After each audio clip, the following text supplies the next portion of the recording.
Yulduz Usmonova bilan bog'liq kutilmagan voqea. Assalomu alaykum hurmatli tomoshabin, kunning tezkor xabarlarini o'tkazib yubormaslik uchun video ostida like va podpisatsiya tugmalarini bosib qo'yishni unutmang. Kechqurun ijtimoiy tarmoqlarda ko'pchilikni larzaga solgan xabarlar tarqaldi. O'zbekiston sahnasining afsonasi Yulduz Usmonova bilan bog'liq kutilmagan voqealar haqida mish-mishlar avj oldi. Dastlab bu xabarni yaqin manbalar sirtdan oshkor qildi, biroq oradan ko'p o'tmay internetda ham tarqala boshladi.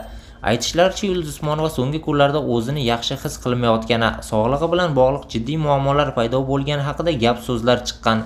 Hatto ayrim manbalarda u tibbiy ko'rikdan o'tganligi, hatto qisqa muddatli kuzatuvga olingani haqida xabarlar yozilgan.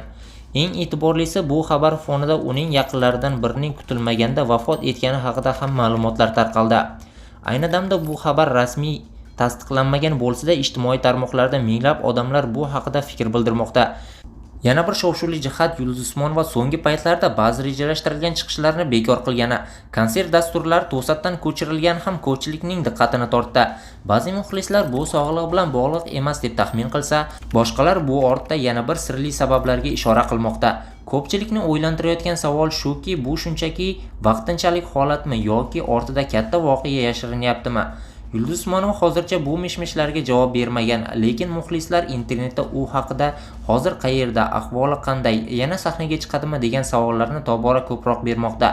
Hozircha rasmiy bayonot berilmagan bo'lsa-da, bu voqea shou-biznes olamida eng ko'p muhokama qilinayotgan mavzuga aylandi. Yaqin orada bu sirli holatga oydinlik kiritilishi kutilmoqda.